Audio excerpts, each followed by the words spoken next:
Hey guys, and welcome to today's video where we're going to be looking at the Crew 2. Now we're going to do a general review as well as see whether it's worth your money in 2020.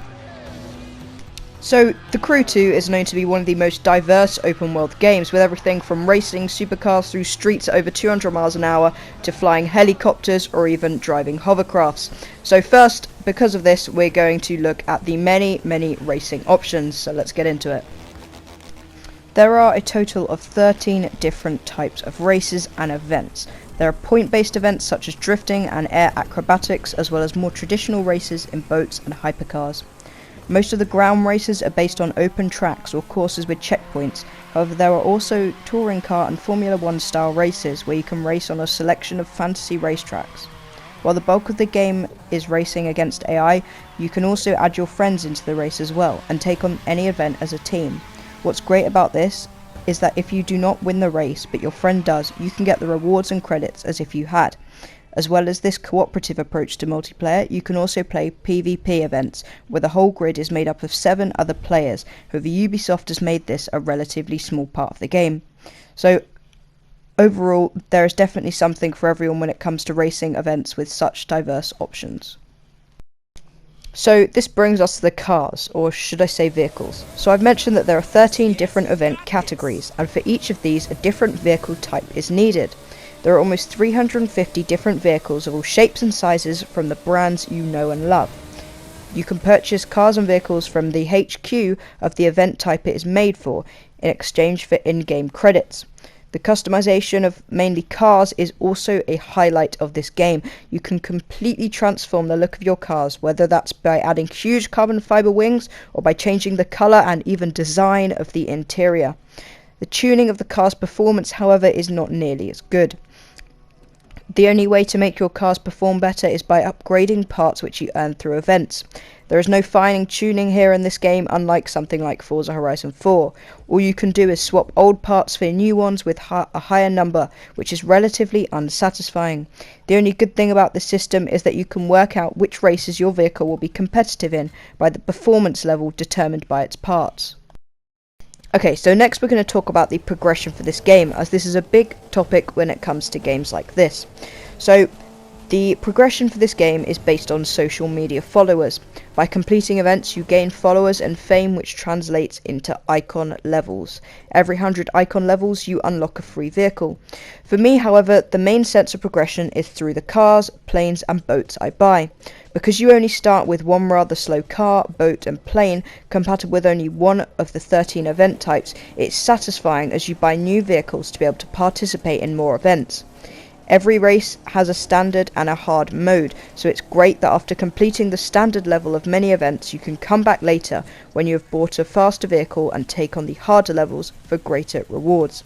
The high-end vehicles are also relatively expensive, so you do have to spend a lot of time racing to save up for them. This makes the reward of owning it a very good one. Okay, so now we're going to talk about the free roam and the map. So this game obviously has a very large map, based on the entire of the USA, and it feels almost unfathomably large when you're driving around. There are so many iconic locations to explore, with everything from the Statue of Liberty and Yosemite National Park to the White House and even Area 51. Boats, planes and helicopters allow you to discover everything from remote islands and the peaks of mountains, making free roam just so much fun. It's also great with a friend, whether you want to just mess around and play tag or hide and seek, or go on exciting road trips. Something you won't realise at first though is that Ubisoft have cleverly condensed the map. While it's still very big, it will only actually take you around 40 to 50 minutes to drive from one side of the map to the other. One great free roam feature which I have to mention is the ability to quickly swap between land, air and water-based vehicles. At the push of a button, as you can see, you can switch between a car and a plane in seconds, or vice versa, or even to a boat, which I think is a really great feature. Okay, so now we're going to talk about graphics. So the graphics in this game are okay, and the game looks nice enough when playing.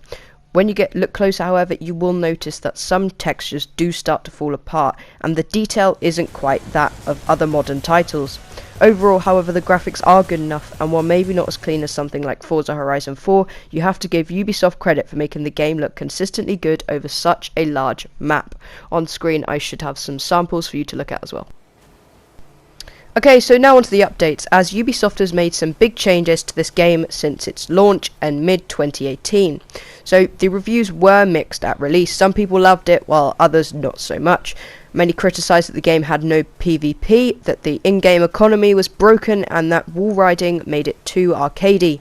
Through updates, this game obviously now has a good but still rather small PvP mode, and the economy has been improved, however it is still very far from perfect, and wall riding has been completely fixed.